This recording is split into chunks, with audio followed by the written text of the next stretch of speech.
시청자 여러분 안녕하십니까? KBS 9시 뉴스입니다. 여러분 안녕하십니까? 여러분 안녕하십니까? 오늘의 주요 KBS 뉴스입니다. 뉴스룸을 시작하겠습니다. 조중동이 계속 이렇게 경향.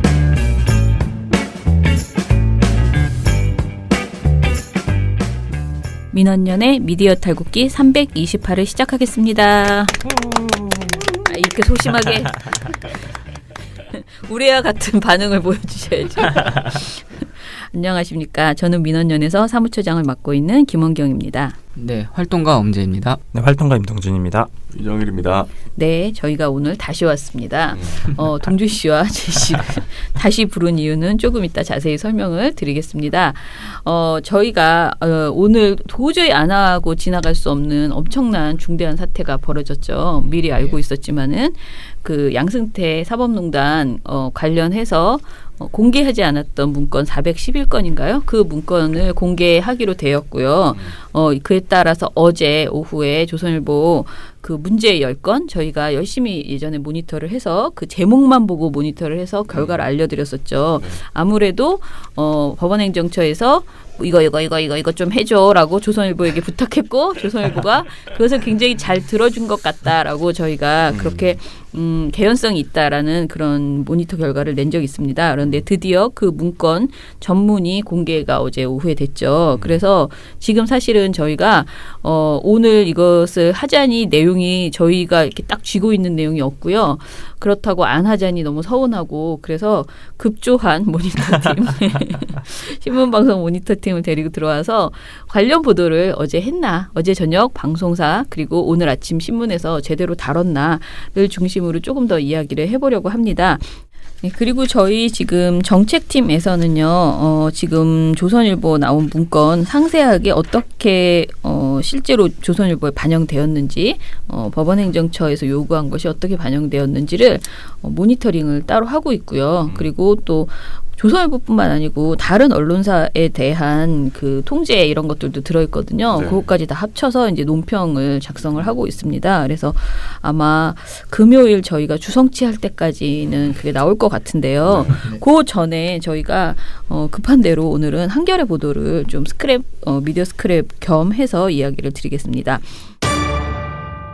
여태까지 또 계속 얘기했지만 양승태 대법원장 시절에 법원행정처가 조선일보 등의 상고법원 홍보를 위한 설문조사와 좌담회, 특정 기사의 게재를 주문하면서 그 대가로 10억 원의 법원 예상을 그 광고비로 지급하겠다라는 계획을 세웠던 것으로 드러났습니다. 10억. 네.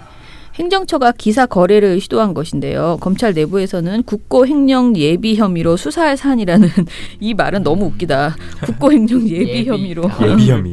네네. 실행됐으면 횡령이죠. 네네. 사안이라는 평가가 나왔다고 합니다. 자, 그 양승태 대법원의 사법농단 의혹이 구체적으로 드러나고 있는 상황인 것이죠. 그런데 조선일보 입장은 요건 제가 안 말하고 조선일보 모니터 하신 분, 조선일보 입장이 뭔지 아십니까? 고소하겠답니다. 누구를 고소해요? 자기를 여기 이거와 연관시키면 앞으로 향후 보도하면 무시라 어미무시라 강하게 무섭네요. 그럼 한겨레 고소당하겠네요. 그러니까 지금 한겨레 경향 다 보도하고 있는데 자 보면 예, 일단은 상고법원 도입을 위한 재판 거래 없었다라고 본인들은 주장을 했고요. 그러니까 없었는데 너희들이 한 것처럼 얘기하면 고소하겠다 이런 거 같네요. 무섭습니다. 아, 제가 이번 주 금요일 날 이제 정관용 나가는 날인데 정관용 나가기 전에 우리가 뭐가 나오면 그거 가지고 나가려고 했는데 고소당하려나? 우리도 당하고 해야지 않을까 CBS도 싶긴 하지만. 당하고. 같이 죽는 거죠. 걱정되는군요. 네, 네. 자, 아무튼 30일을 추가 공개한 그 문건은요. 행정처가 조선일보를 통해서 상고법원을 집중 홍보하기로 하고 조선일보 쪽에 전국 변호사를 상대로 한 설문조사를 해달라고 했고 지상 좌담회, 조선일보 내부 필진의 칼럼과 외부 기고문 게재 등을 제안했던 것으로 나타났습니다. 문건은 특집 기사를 임시국회 개원 직전인 2015년 5월 넷째 주부터 6월 첫째 주 사이에 집중 게재하자라는 계획을 세워놨고요. 그리고 그리고 설문조사의 경우에는 조선일보를 주체로 실시하는 방안이 설문조사의 성공 가능성을 확보하고 조사 결과의 효과적인 홍보에 보다 유리하다라고 판단해서 자기네들이 안 하고 조선일보가 이제 제안하는 의뢰하는 이런 그 설문조사를 하려고 했나 봐요. 그래서 설문조사 기관에 지급할 용역 대금의 지원이 필요하다.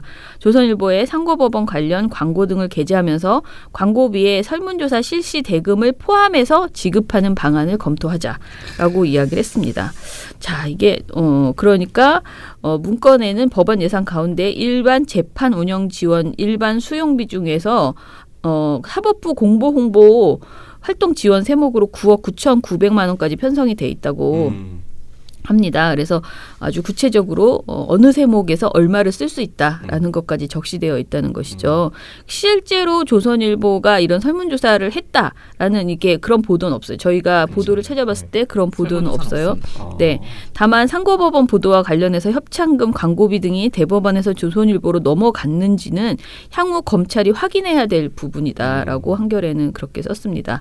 그리고 문건에는 설문조사 기간을 미리 공지하지 않고 상고법원 설치 찬성이 60% 이상 나오면 바로 조사를 중단하며 지역별로 가중치를 달리해 반대 입장의 반영 비율을 낮추려고 하는 등 설문조사 왜곡까지 계획한 것으로 드러났다고 합니다. 꼼꼼해. 정말 웃긴다. 그럼 뭐하러 설문조사에 그냥 애초에 그냥 조직하지. 설문조사에서 나랑 의견이 나의 도움이 되는 의견이 안 나오면 네. 안 쓰겠다 이러는 거죠. 네, 네. 대법원이 상고법원 추진의 명분을 만들기 위해서 여론조작 기획도 서슴지 않았다는 것을 분명하게 보여주는 그런 내용입니다.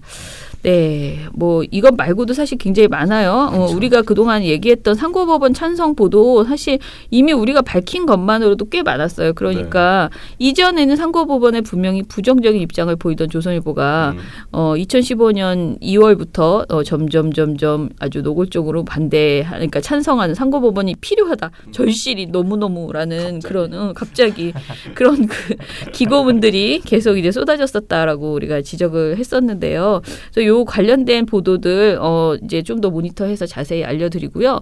그러면 뭘 얘기해야 되냐면은 어제 그 저녁 종합 뉴스 어제 이거 발표됐으니까 물론 우리도 지금 시간이 없으니까 이 내용을 일일이 분석하고 모니터링할 시간은 없었잖아요. 그렇죠. 그것처럼 기자들도 이것을 막 이렇게 정말 이 문건이 실행되었는지까지는 못할 수 있어요. 그건 내가 양보할 수 있어. 그러나 최소한 보도는 했어야 되지 않겠냐. 특히 그 자회사인 TV조선은 궁금하다. 네, 궁금하시죠? 그래서 네, 어제 저녁에 어떻게 보도했는지 좀 말씀해 주시죠. 일단 기본적으로 전체 7개 방송사의 보도량을 한번 비교를 해드리도록 하겠습니다. 네.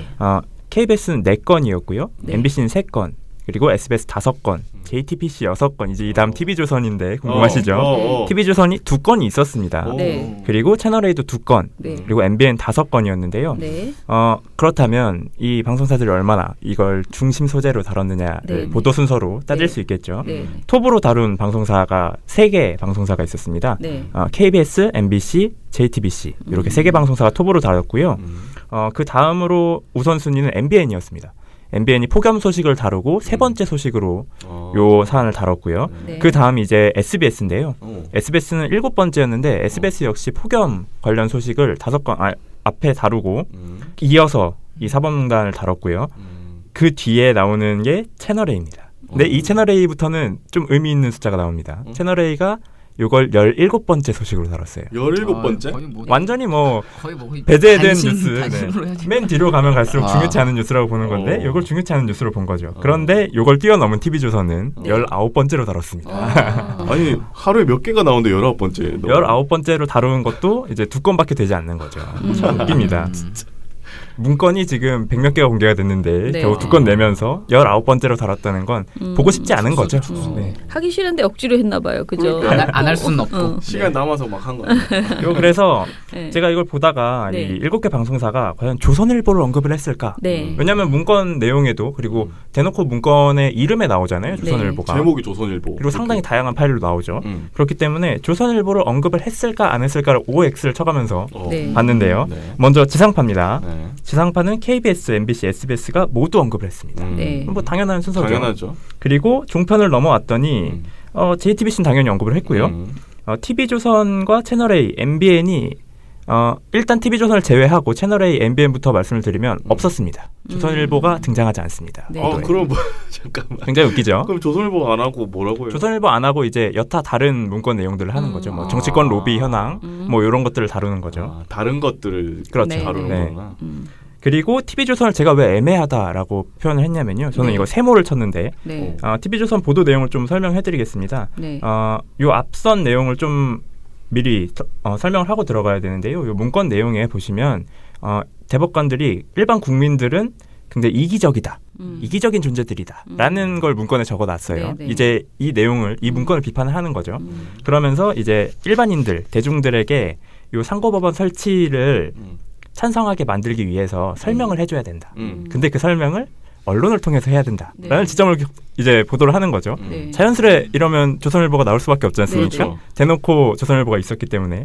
그런데 TV조선이 이걸 설명하면서 이렇게 설명을 합니다. 대국민 설득 용도로 유력 언론사를 활용한 홍보 계획도 세웠습니다. 조선일보란 얘기를 안 하는 거예요. 할 수가 유력 언론사라고 하는 겁니다. 정말 딱 어떻게 보면 문건에도 이미 나왔기 때문에 그쵸, 문건에도- 조선일보라고 심지어 KBS, SBS, 뭐 MBC, JTBC는 딱 조선일보라고 언급을 하거든요. 네, 네. 뭐 유력 언론, 뭐 아니면 뭐 보수 신문 이렇게 안 합니다. 그냥 조선일보예요. 근데 TV조선은 차마 언급하지 못했던 야. 거죠. 약간 홍길동의 냄새가 납니다. 아버지를 아버지라 부르지 못하는. 야, 근데 안 할 수는 없고. 그렇죠. 안 할 수는 없었던 이상하네. 거죠. 근데 해야 되긴 한데 조선이란 이름은 들어가면 안 되고. 그럼요. 어쩔 수 없이. 요 뭐 네. 나머지 채널A 같은 경우도 저는 개인적으로는 나쁜 보도라고 봤는데요. 문건 전체 내용의 틀을 보면 이 법원행정처가 로비를 한 방식이 이제 국회에 있는 국회의원들, 특히 법사위원들을 위주로 로비를 했고 네. 또 언론을 통해서 대중의 여론을 바꾸려는 시도를 또 했고요. 그렇게 두 가지 로비로 나눌 수 있는데 채널A는 일단 언론 쪽의 로비는 전혀 다루지 않았고 네. 그리고 앞쪽에 있는 정치권 로비를 다뤘는데요. 정치권 로비를 다루면서 일단 이건 어떻게 봐도 법원행정처가 정치권을 로비를 한다는 것 자체가 법원행정처가 비판을 받아야 되는 부분이잖아요. 그런데 채널A 보도가 약간 좀 특이합니다. 이 포커스가 문건에 나오는 전병헌 의원과 관련된 그 부분에 포커스를 맞춘 거예요. 아, 그래요? 왜냐하면 이 문건에서 전병헌 의원이 민원을 제기해 왔다라는 내용이 들어 있었거든요. 그렇기 때문에 전병헌 의원에 대해서 검찰이 주목하고 있다.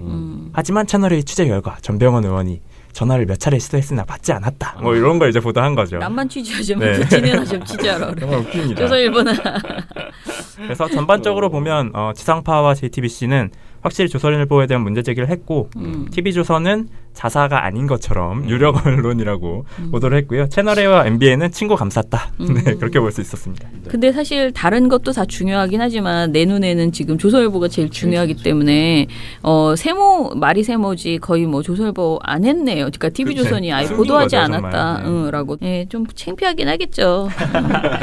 창피한 줄이는 알면 다행인데 그죠? 아니, 자기네들도 고소 안 당하려고 한 거니까. 그럴 수도 그러게. 있습니다. 조선일보가 TV조선을 고소하는 초유의 사태가 조선 미디어 그룹이 이제 내전이 벌어지는 거죠. 그걸 우리만 피하기 위해서 조선을 빼자.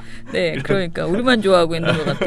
자, 그러면은 오늘 아침 신문 이건 좀 더 화제가 된 것 같아요. 그러니까 사람들이 조선일보니까 조선일보가 어떻게 조선일보 어떻게 보도했을까? 보도했을까? 야, 예, 어떻게 언급은 보도했나요? 하긴 했습니다. 어쨌든 살펴볼게요.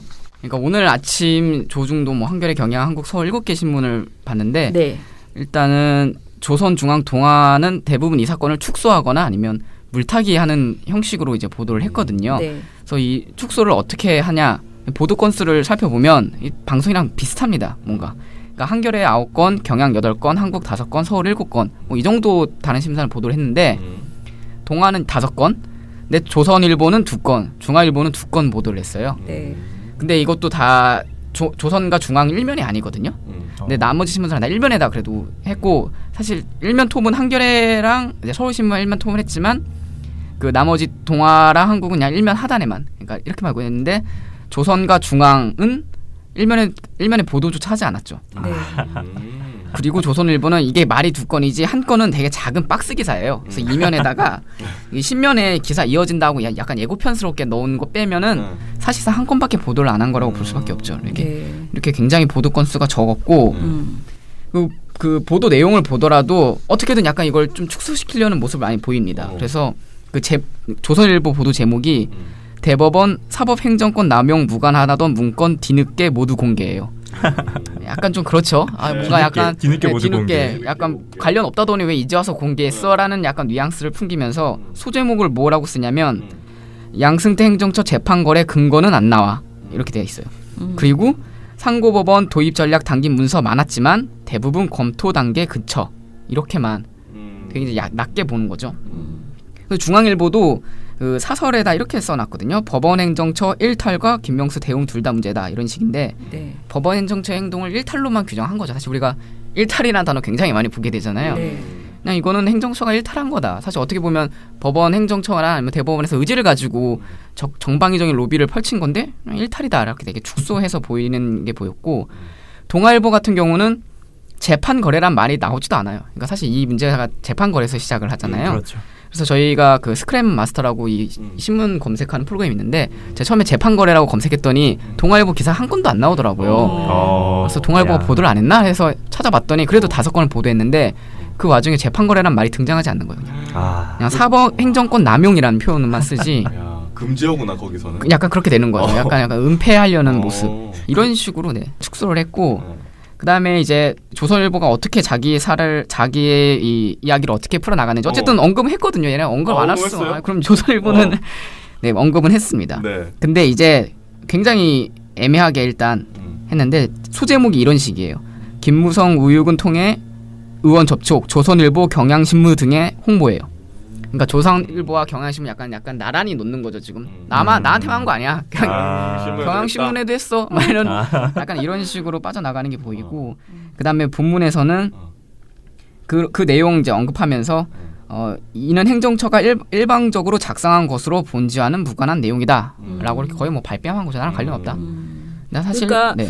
그 일방적으로 작성했는데 왜 이쪽 보도에는 반영이 됐을까? 그쵸. 본지와 무관한데, 그죠? 굉장히 돈은 신기하죠. 안 받고 마음만 받았나 봐.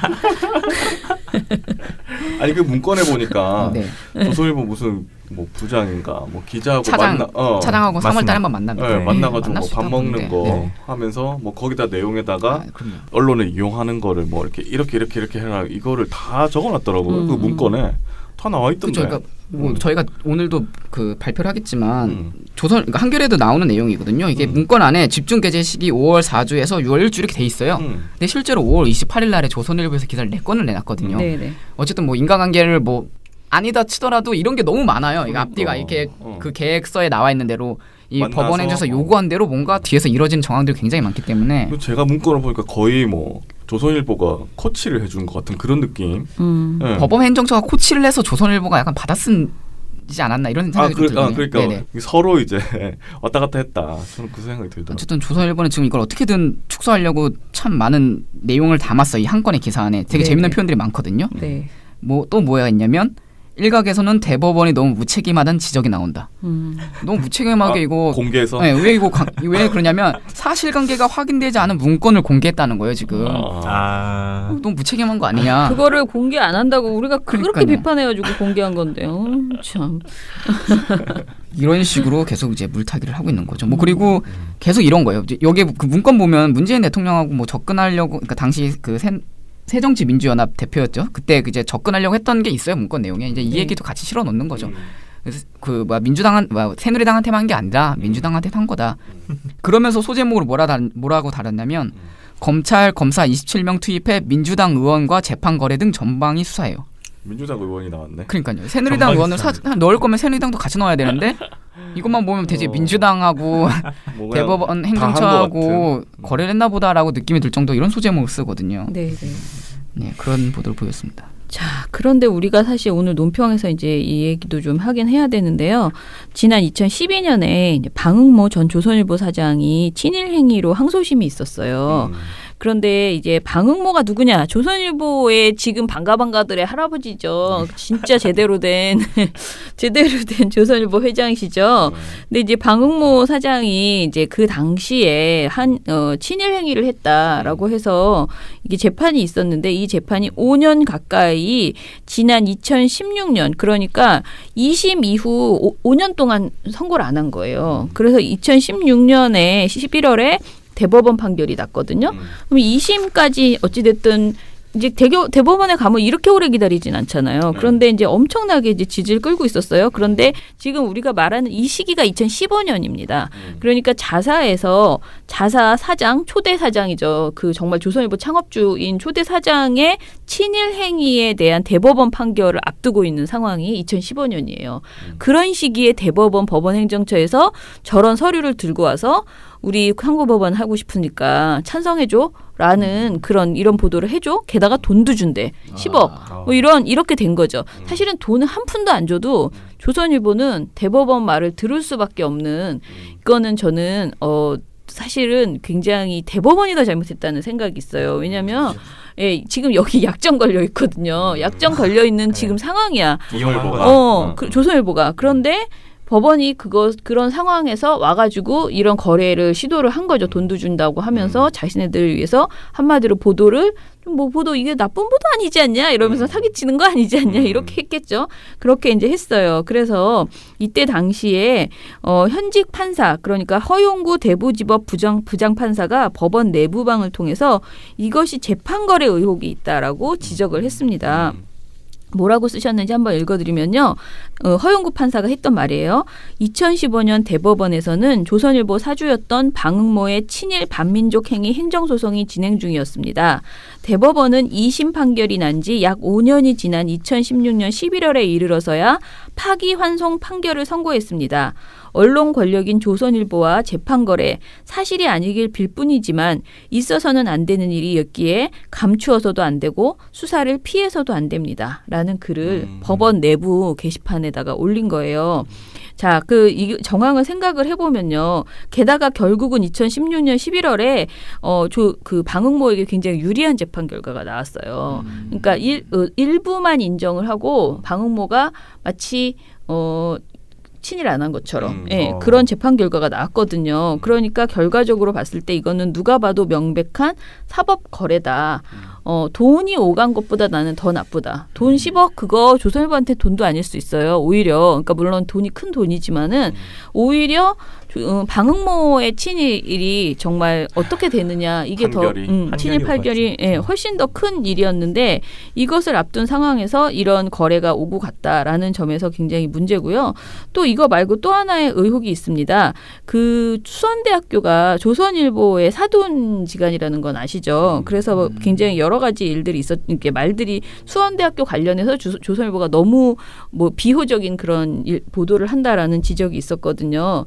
그런데 지금 보면 경향신문 7월 24일 보도에 따르면요.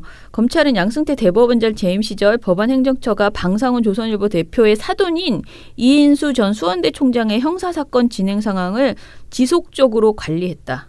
그리고 전국 법원에서 진행 중인 조선일보 관련 민사사건을 일괄 조사한 문건을 만들어놨었다라는 것이 확인됐다고 합니다.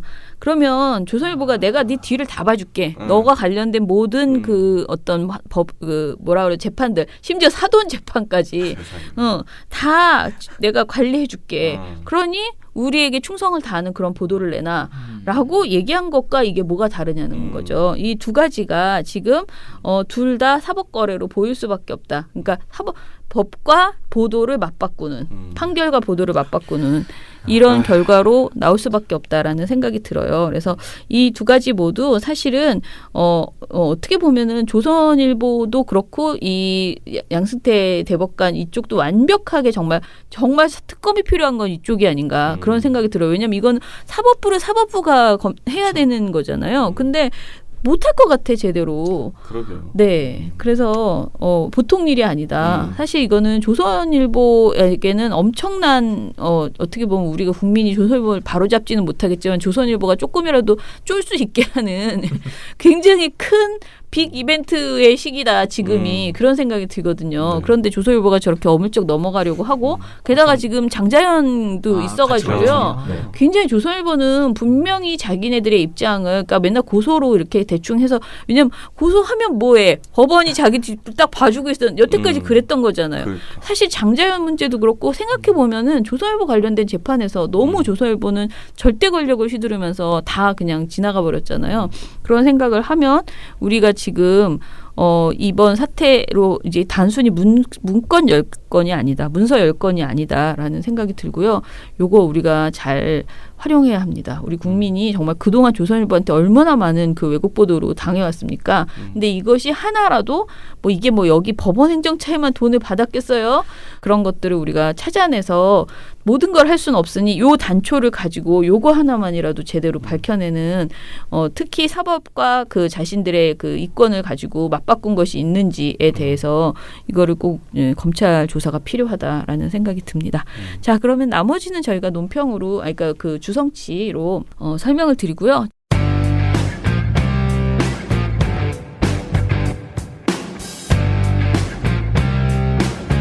왜 시민단체와 진보 언론은 아직도 조중동이냐고 뇌까리는 언론학자들이 있다. 최저임금 케이스를 보라. 자영업자들 부추기는 보도를 보라. 세월호 참사 재판 결과 보도를 보라.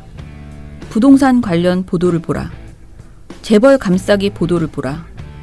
한국의 경제 상황을 과장하는 보도를 보라. 일본 경제, 아베 정부를 칭송하며 규제 완화, 법인세 인하, 정부 비판으로 이끌어가는 저 끈질김을 보라. 끝까지 한반도 평화에 어깃장을 놓고야 말겠다는 뜨거운 전의를 보라. 노회찬 의원의 죽음에 대한 비하와 조롱의 뉘앙스를 보라. 왜 아직도 조중동이냐고? 박근혜가 1년 전쯤 청와대에 있었다. 한국민은 이명박에 당하고 또 박근혜를 뽑았다. 왜 아직도 조중동이냐고? 한가한 소리들 하고 있다. 뉴스타파 최경영 기자의 페이스북 글입니다.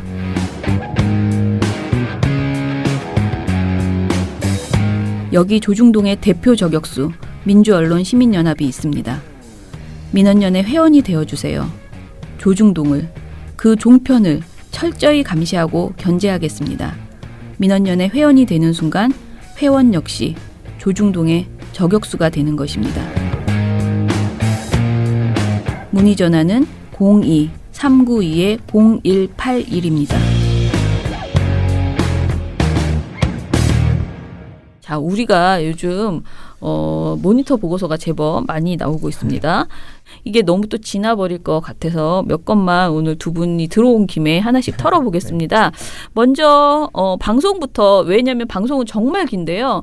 다 할 수가 없어서 제가 한 가지만 하자라고 했습니다. 그게 기무사 관련된 보도 중에서 또 우리가 요즘 관심 있는 언론 통제에 대해서 어떻게 보도했는지 방송 보도 한번 살펴보겠습니다. 이게 저희가 팟캐스트에서도 전달해드렸죠. 주성치 코너에서 내용을 좀 전달해드렸는데 혹시나 못 들으신 분들을 위해서 네. 이 문건에 어떤 내용이 있었냐면요. KBS를 비롯한 22개 방송, 그리고 조선일보를 비롯한 26개 언론, 연합뉴스를 비롯한 8개 통신사, 그리고 왜 기타 인터넷 신문사에 통제 요원을 편성을 해서 이 보도 검열을 하겠다라는 계획이 있었던 거죠. 네네. 그래서 어떻게 보면 언론사 입장에서는 이거 정말 기분 나쁜 일이거든요. 자신들을 검열하겠다는 거잖아요. 네. 그리고 조금 더 나가서 요 보도 검열을 따르지 않으면 허가 취소를 해버리는, 말 그대로 언론 없애버리겠다라는 계획도 있었어요. 그렇기 때문에 굉장히 분노할 수밖에 없는 사안이었습니다. 그렇다 보니 요 문건 내용을 청와대가 발표를 한 20일 또 그 다음 날이 21일 요 이틀에 걸쳐서 이 내용에 대한 보도를 7개 방송사가 진행을 했을 거잖아요. 네. 그래서 이 부분 어땠을까 하고 봤더니 충격적이게도 이 내용을 다루지 않은 방송사가 2곳이 있었습니다. 충격적이게. 저희가 앞서서 네. 예상이 가능한 두 곳이. 예상이 가능한 2곳이죠. 네. TV조선 채널A. 이렇게 사람들이 TV조선과 채널의 정체성을 너무 많이 알고 있습니다. 그래서 이제 나머지 이 5개 방송사 같은 경우는 다뤘고요. 이 내용에서 그리고 굉장히 지적을 많이 했습니다. 그 부분은 어떻게 보면 당사자이기 때문에 기분이 나쁘잖아요. 네. 근데 물론 TV조선과 채널A에서 이걸 언급하지 않은 건 아니에요. 그래요? 어떻게 언급을 하냐면 이제 TV조선 23일 보도에서 나왔는데요. 요 엄성석 기자 보도입니다. 그래서 엄성석 기자가 요 문건이 23일에 공개가 됐기 때문에 문건 공개가 된 걸 설명하면서 67쪽짜리 해당 문건에는 계엄 선포 이후 병력 동원과 국회 무력화 그리고 언론 통제 등에 대한 내용이 담겨 있어서 위법 논란이 일었습니다. 요걸 이제 지적을 한 거죠. 그런데 이게 끝이에요. 언론 통제 요 단어 하나가 끝입니다. 더 이상 나머지 보도에서 나오질 않아요. 그걸로 퉁치고 끝났어요? 그렇죠. 야, 이런 식으로 언론 통제에 대해서 자세하게 비판하거나 지적하는 보도가 없었던 거예요. 심지어 이 보도 마지막에는 뭐 다만 합참이 보유하고 있는 비공개 계엄 세부 시행 계획과 비교해야만 위법성 논란이 판가름 날 전망입니다. 그러니까 아직 위법성 논란 이거 위법인지 아닌지 몰라. 합참 문건하고 비교해봐야지 아는 거야 라고 이제 보도를 한 거죠. 위법이고 뭐그 필요 없다고. 니네가 우리를 이렇게 하려고 했다는 거에 열받는데 이 말을 해야 될 거 아니야. 본인들은 그러니까. 지금 없애겠다고 지금 문건에서 정리를 한 건데 네. 그거에서 분노하지 않는 거죠. 요 채널A도 마찬가지입니다. 채널A는 20일 날 얘기를 했는데요. 채널A도 기자가 이렇게 말을 합니다. 국정원과 언론을 통제하고 국회가 계엄령을 해제하지 못하도록 의원들을 통제하는 방안도 담겼습니다. 근데 여기도 이게 끝이에요. 요 나왔다. 문건에 이런 내용이 있었다라고 하고 끝이에요. 심지어 요거는 야당 얘기를 해주면서 끝납니다. 네. 야당이 뭐라고 하냐면 요 기자가 이렇게 얘기하는데 야당은 문건 공개의 정치적 의도를 문제 삼았습니다.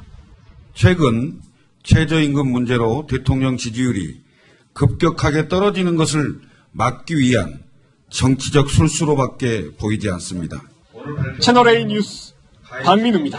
논평을 냈어요. 바른미래당이. 그러니까 이 의견을 소개한 거죠. 그러니까 이 문건 공개 자체가 뭐 문건과 상관없이 지금 정부가 본인들 위기를 타개하려고 발표하는 게 아니냐 이런 식으로 정리하고 간 거죠. 아 맨날 그래. 거기에 뭐 문건이 공개되면 이거 누가 공개했어? 이거 누구야? 막 왜 그랬어? 문건이 문제가 있느냐 없느냐는 관심이 없어요. 일단. 문건이 본질인데 그건 없고 어디서 나왔느냐부터 따지고. 그렇죠. 출처가 궁금한 거죠.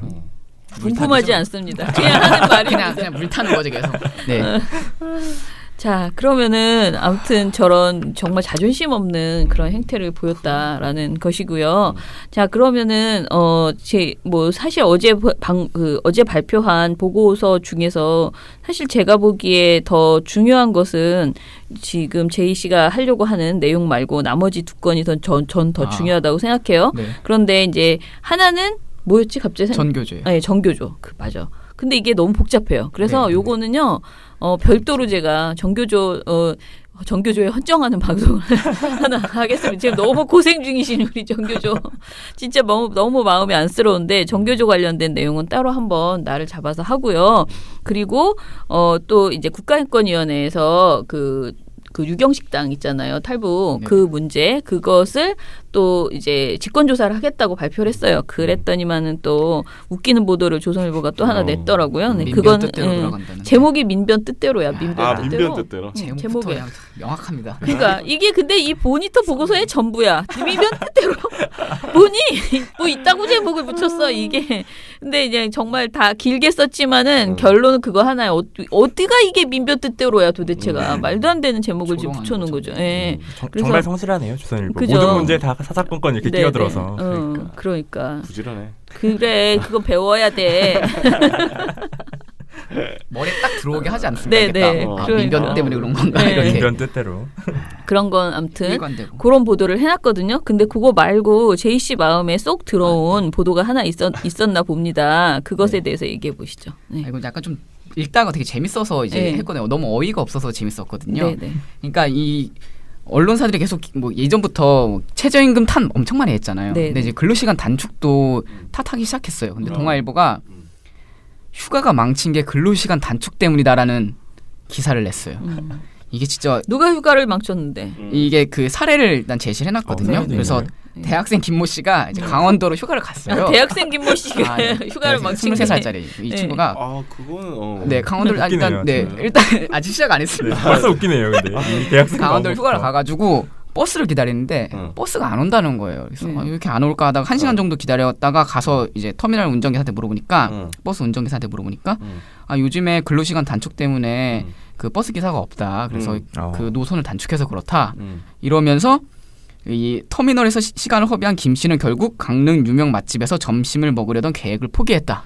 이렇게 얘기해줘요. 근로시간 단축 때문에 강릉 맛집을 못 갔다는 거예요 지금. 아 대단. 매우 안타까워하고 있군요. 네. 네. 지금. 근데 이런 사례가 또 뒤에서 나오거든요. 이제는 그 노량진으로 통학하시는 윤 씨인데요. 네.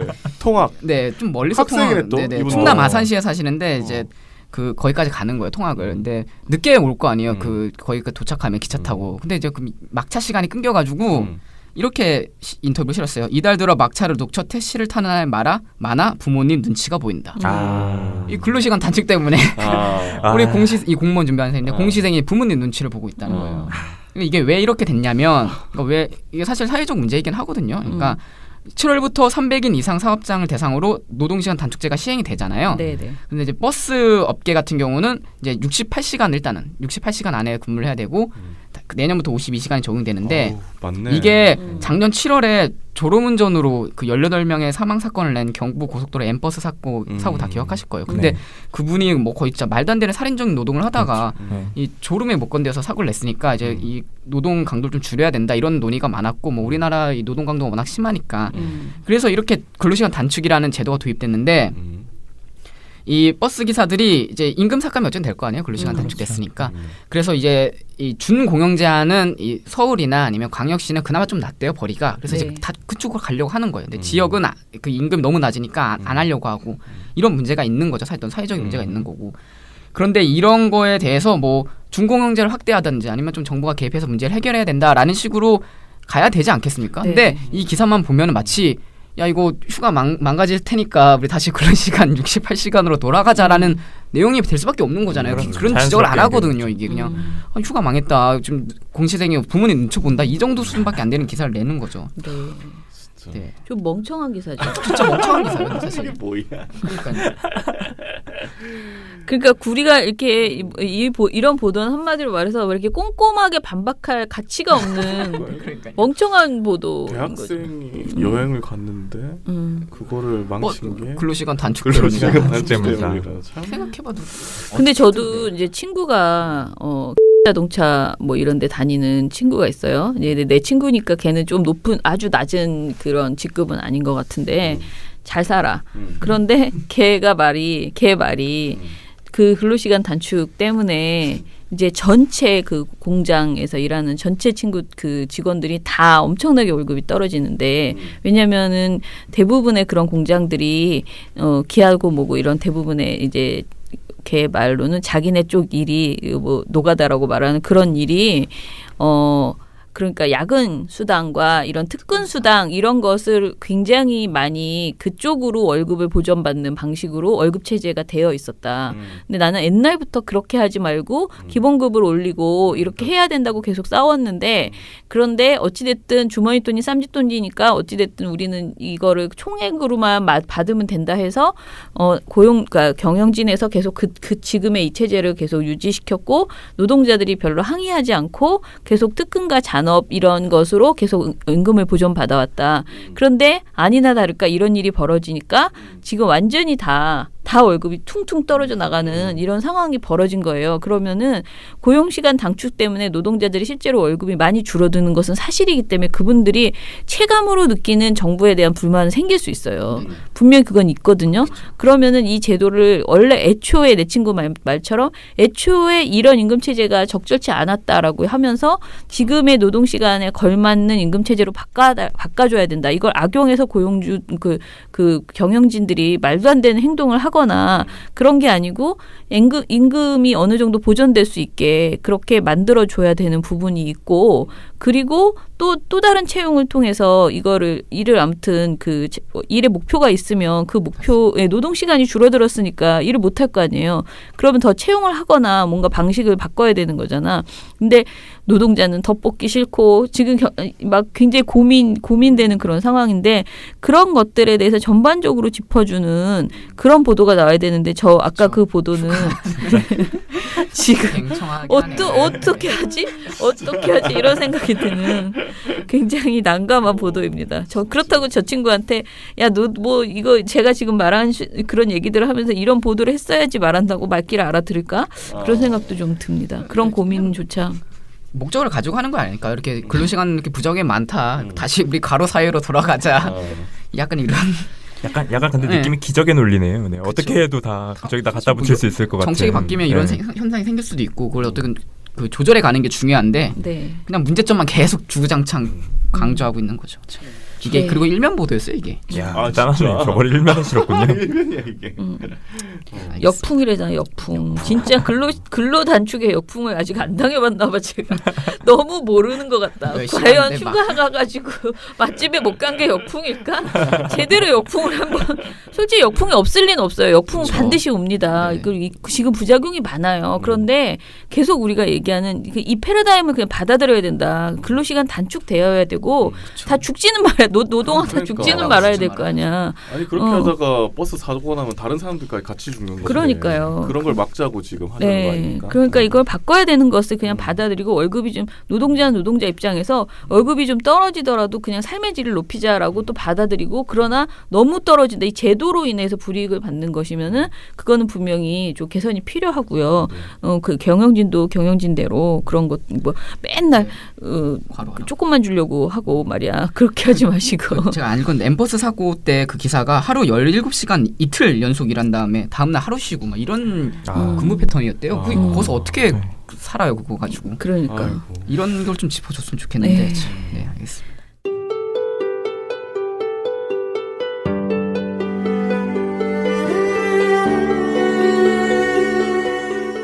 미국의 제16대 대통령 링컨은 오늘의 책임을 피함으로써 내일의 책임은 피할 수 없다.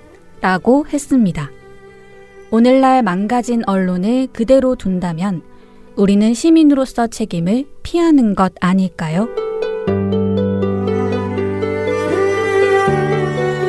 언론을 바로잡는 가장 확실한 방법, 바로 민원연 회원 가입입니다. 문의 02392-0181.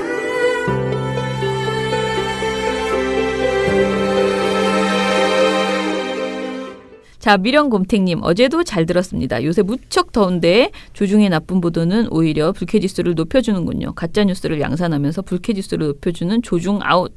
이 동아일보 삐집니다. 이러면 동아일보 지금 안 그래도 오늘도 좀 허접한 멍청한 보도해가지고 지금 예, 자 저도 지금이야 몸무게를 3자리에서 3자리? 2자리로 줄였지만 여전히 덥긴 마찬가지네요. 화이팅 하세요. 처장님은 여전히 애주가답게 술을 사랑하시는군요.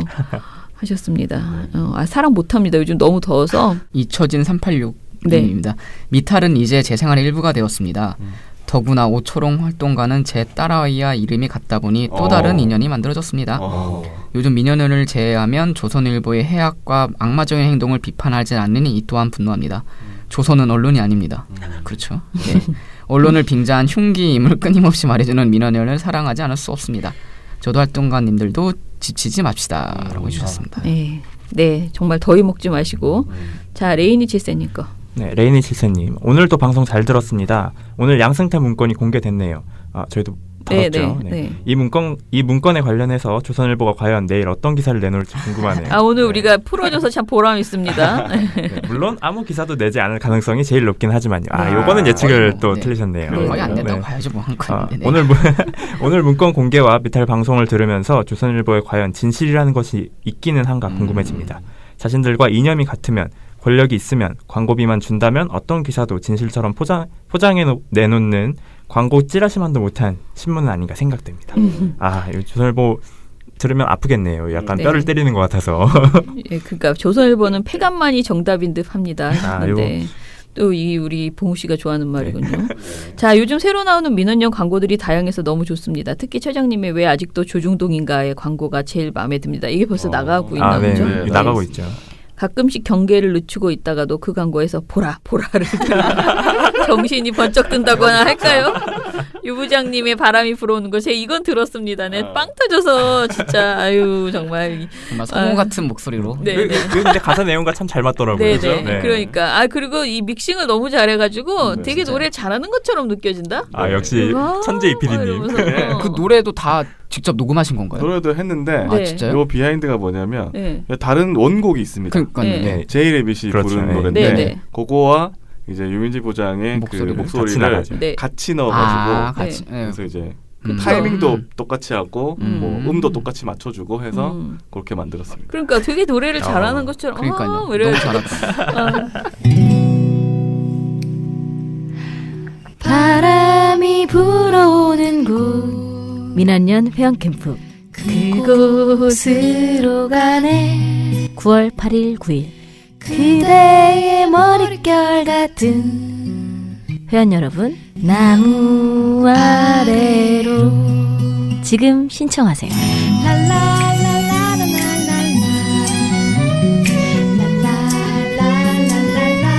같이 가자 회원 캠프.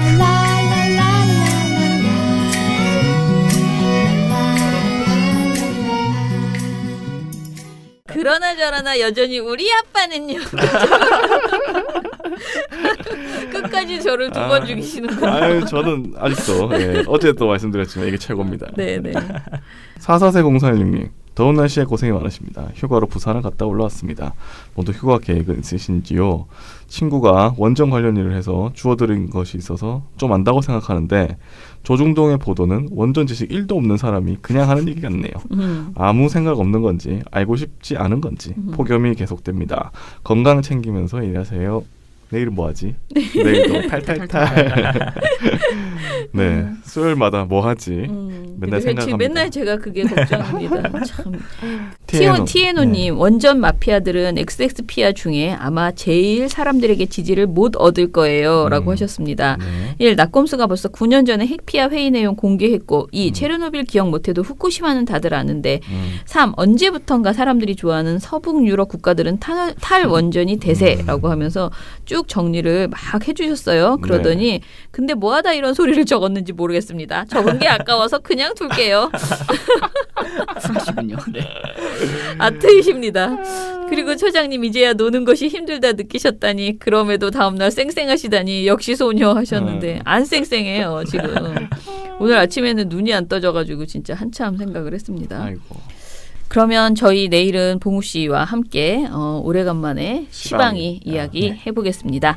예, 내일 뵐게요. 민원연의 미디어 탈곡기는 내일도 열심히 털어드리겠습니다. 탈탈탈. 안녕. 네, 오늘 뉴스데스크 마치겠습니다. 청년에게 꿈과 희망을 채널 A가 함께합니다. 시청해주셔서 뉴스 오늘 순서 모두 마치겠습니다. SBS는 앞으로도 내일 끝까지 뵙겠습니다. 파헤치겠습니다. 오늘 8시 모두 여기서 마치겠습니다. 마치겠습니다. 시청해주셔서 고맙습니다. 뉴스팔 여기서 마치겠습니다. 저희들은 내일도 최선을 다하겠습니다. 여러분 고맙습니다. 탈탈탈. 안녕.